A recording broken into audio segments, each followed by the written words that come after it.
to another Valley Sports Plug Arizona Cardinals recap. This is for Week 9. The Arizona Cardinals taking on the Seattle Seahawks here in Glendale, Arizona. The final score, unfortunately, would be 21-31.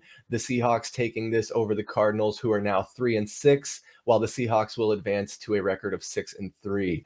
Taking a look at the stats from today's game, Kyler Murray had 23 completions on 35 attempts, 175 yards passing, and 2 touchdowns, had 8 carries for 60 yards, a lot of designed runs for Kyler Murray today. We'll talk more about that in a bit. In his return today, James Conner had 7 carries for 45 yards, 5 receptions, and 19 yards. Rondale Moore would lead all receivers with 8 receptions for 69 yards. Zach Ertz hauled in 5 receptions for 40 yards and 1 touchdown. DeAndre Hopkins, a lackluster 4 receptions for 36 yards and 1 touchdown for him. On the defensive side, Zaylon Collins, a bright spot with 7 tackles and that 1 interception that he would take to the house in the third quarter. On the other side for the Seahawks, Geno Smith with 26 completions on 34 attempts, 275 yards, 2 touchdowns, and that interception. Kenneth Walker beating us up on the ground today, had 109 yards carrying for 2 touchdowns, 3 receptions with 20 yards. Also, Noah Fant would have 5 receptions, Tyler Lockett 5 receptions, and DK Metcalf all with 5 receptions. Lockett and Metcalf would score. As far as the scoring breakdown goes, in the first quarter, Jason Myers would lead it off with a 49-yard field goal to put the Seahawks up 3-0. DeAndre Hopkins would answer with a 22-yard touchdown from Kyler Murray to take the lead 3-7. In the second quarter, DK Metcalf from Geno Smith scoring a touchdown to make it 10-7 Seahawks. That was the last score of the first half. So 10-7 at halftime. Now in the third quarter, Zaven Collins would pick off Geno Smith and take it to the house, giving the Cardinals a 14-10 lead. I believe that was their last lead of the game, as the Seahawks would drive down a little later on in the third, and Tyler Lockett would haul in a 9-yard TD pass. The Seahawks would retake the lead 17-14 there and never give it back. In the fourth quarter, Kenneth Walker pounds it into the end zone on a 1-yard touchdown, expanding their lead 24-14. As it was looking grim, the Cardinals would respond with a fairly solid drive, resulting in a Zach Ertz touchdown in the red zone. But there was just no answer for Kenneth Walker today, as he would walk in his second touchdown of the day and seal the deal. The final score was 31-21, the Seahawks winning it. So first, we're going to go over to Michael Benjamin on the road in Utah. What did you see today, Michael Benjamin? If there was a good thing that came out of this game, it's that the Cardinals proved that you can score touchdowns in the first quarter. So thank the Lord. The one thing about that, though, is after D-Hop scores, it looks like we completely forget about him and don't look his way anymore with only 5 targets. Lackadaisical efforts on the offensive end. Once again, Kyler getting sacked 5 times. And we have a deja vu moment going down the field, trying to get points at least to possibly tie the game, going into the second half, and he fumbles the exact same way, not protecting the football, trying to get extra yards for, I don't know if it was him not understanding situational awareness or what the deal is, but you got to hold on to the football there, man. You got to get some kind of momentum moving into the second half, especially when all you can muster is that first score from your first drive and nothing else was really, flowing that well. Zaven Collins made an incredible play. The defense, once again, tried its best to keep this team in it to the end. And unfortunately, this time it flipped. Whereas when we really needed them to put their foot down and hold on, we couldn't stop Kenneth Walker. We couldn't stop the run game. And Seattle basically did whatever they wanted on those last 2 drives. But I can't fault them too much because there's so much opportunity throughout this entire game for the offense to figure something out. And once again, they cannot. I think some of the things that I see as well is, guys, it's Kliff Kingsbury's it might be over, to be honest with you, because the way that this offense is moving, there's no changes. There's no change of pace. It seems like they're not trying to put Kyler into best possible situations for him and his skill set. Yeah, he can get out of the pocket every once in a while, but I don't want him taking 5-7 step dropbacks out of the shotgun all the time. especially when the pocket is collapsing so fast around him. He's a smaller guy. He's fast, yeah, but he's got little legs, bro. Like, you can only scoot out of those areas so often. And we saw it plenty of times today and what we've seen this season. When that pocket collapses, he struggles to get out of there, and he takes unnecessary sacks that put us at disadvantages, especially down the stretch. I know it was a 10-point game, but we start off that drive and he gets sacked right away. So it's, we're going into it 3rd and 21, 4th and 15. Those are long, hard plays to get on an NFL field for anybody, especially for a team where the guy can barely see over the offensive line. But the crazy thing about this is we can't say that it's over. The NFC as a whole is like, the Buccaneers are heading in the South right now at 4-5.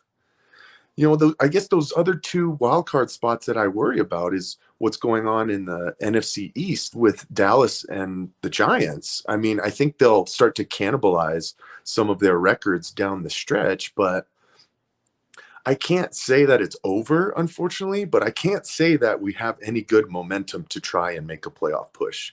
It's going to be near impossible to win this division. I am very worried about these games that we have up against the 49ers.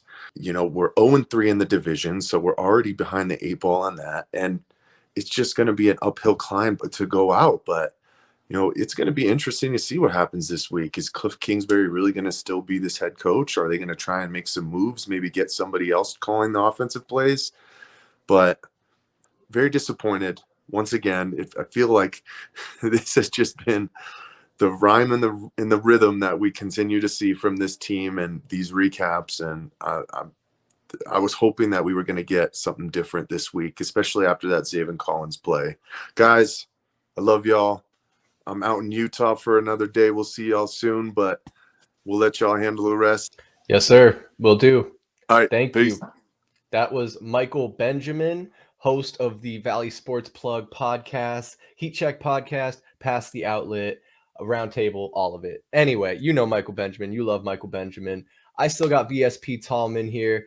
I want to get his take on it. But first, I just have to share a few of my thoughts. I definitely agree with Michael Benjamin, like many other Cardinals fans. I think all eyes are on Kliff Kingsbury from here on out, and there's a lot of calls for his job right now, and I don't think that's unwarranted. Personally, I'd be surprised if we saw the change happen mid-season. So he's coaching for his job out there, and you can tell. And I just think there's so much to dissect and so much speculation that you could make on what really is the true issue. And I just think really it is Kliff Kingsbury and his inability to have any sort of identity for this offense, not putting Kyler Murray in successful situations like Michael Benjamin was highlighting there. I mean, you did see, they said it on the call on the broadcast today. They're trying to get Kyler Murray more involved on the run and in the ground game. And Kyler said, yeah, I'm going to do some more designed runs. You're going to see some more designed run plays for me, where there were a few, out of the snap, just straight quarterback draws, a quarterback rush to the edge. And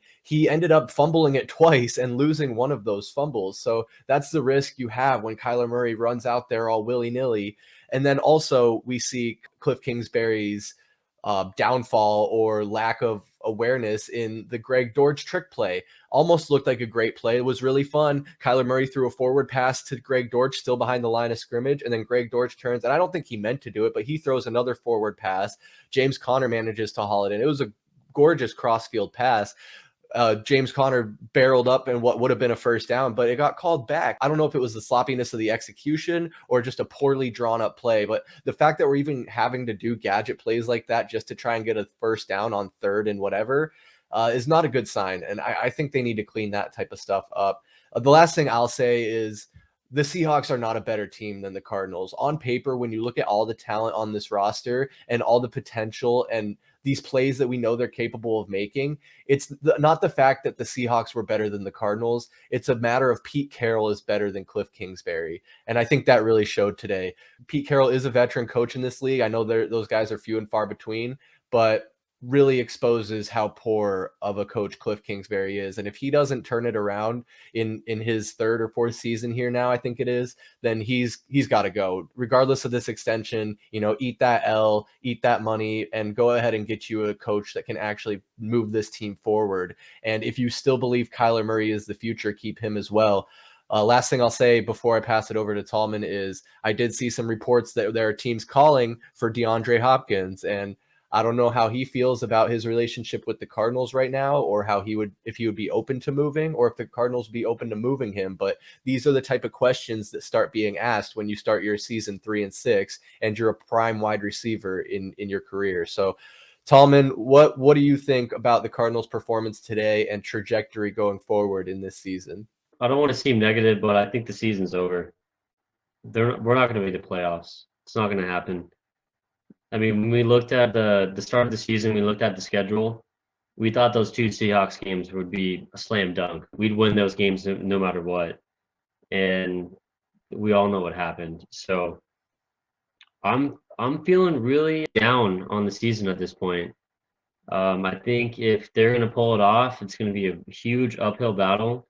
And like Mike Ben said, it's these next 3 games before the bye are huge. It's going to be the season. And I could see them losing every single one of those games before the bye. So I'm not super optimistic. I can't imagine a single Cardinals fan out there being optimistic right now. It's almost impossible to be at this point. On a positive, I'll give some credit. We scored our first touchdown in the first quarter in the last 14 games. Can you believe that? They went 14 games without a touchdown in the first quarter. That's incredible. Wow. And that touchdown too is beautiful, man. And then, like Mike was saying, you saw what D-Hop could do on that touchdown, which was great. I mean, D-Hop was getting covered by a linebacker, and James Conner put up an awesome block right there in the end zone, and D-Hop just cruised right in for that touchdown. It was beautiful, but for them to not feed him the ball the rest of the game, it's crazy. For him to only get 5 targets is unbelievable. The other part I'm looking at here is, where is Rodney Hudson, man? Billy Price, he goes on, he causes 2 false start penalties in a row. Horrible offensive line play. Latita Smith, came in left guard for Will Hernandez. So our offensive line is just terrible. And it just kind of showed there's a lot of pressure on Kyler Murray. And then it turns around to him just having to run for his life. And he did pretty good. He had a couple of good runs, coughed up that fumble. He did that too last time they played Seattle. He had an amazing 30-yard run, and then he just coughed it up at the end because he's out there holding the football like you would hold a soft drink. Not even a beer, because I wouldn't let my beer spill. You know what I'm saying? I would go to the ground and my beer would still be fine. But if I'm holding a soda like Kyler Murray holds a football, I'm letting that thing spill out no matter what. So his ball security is questionable. Absolutely is. Did you see what Robbie Anderson did today? Nothing. He dropped a wide open pass that almost hit him in the chest. Dude, it's like he had oven mitts on. Yeah. Like, I could have caught that ball. You could have caught that ball. My dog could have caught that ball like Air Bud in his fucking mouth. I don't even get it.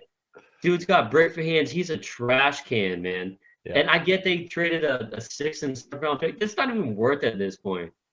Like, I think if you look up his stat, I think he caught a ball and he had negative yards. Robbie Anderson, 1 reception for -4 yards.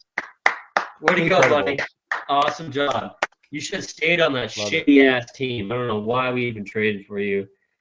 It was concerning to watch that game. Like I said when I started out, I think we're not going to make the playoffs. There were some bright points, though, with that Zaylen Collins interception returned. That pick 6 was incredible. It was awesome to see that. Early on in the game, the defense did put a lot of pressure on Geno Smith, which was awesome. I don't know. Penalties killed us. Yep. Couldn't capitalize. Kyler Murray doesn't have ball security. He's not throwing the ball to the best player on the team.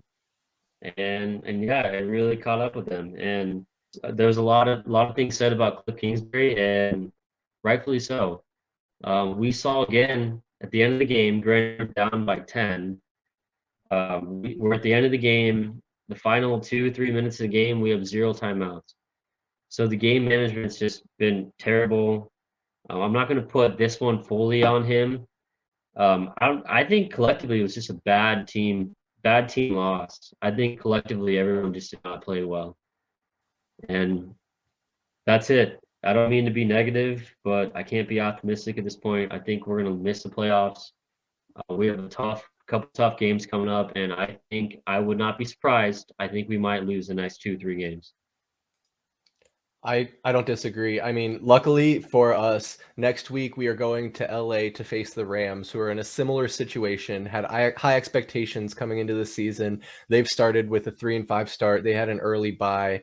The Cardinals don't get their bye week until week 13. And I was just thinking, like, we could really use a bye week right now to try and get our shit together and get our head on right. But no, we have this tough stretch here where we're going to have to figure it out on the fly. And I'm with you, man. I just don't know if this team has it in them. I think the season is over, honestly. Unless we see some meaningful change over the next couple weeks, this team looks slow, unmotivated, just not fully there and committed. I think we did mention it, or if we didn't already, the 12 penalties for 77 yards. That's twice as much as Seattle, who had 6 penalties for only 34 yards. It's inexcusable, and that is the type of stuff that is going to cause us to just further fail and not even have a chance to sniff the playoffs. I know on paper we're very much still in it, but man, it's the mood in the valley is not very positive right now.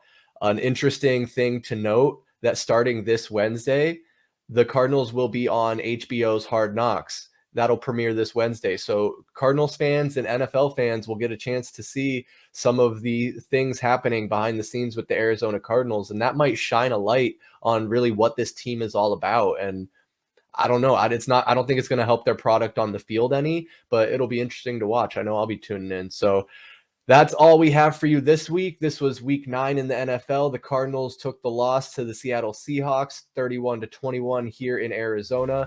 Next week, they'll be taking on the Rams in Los Angeles.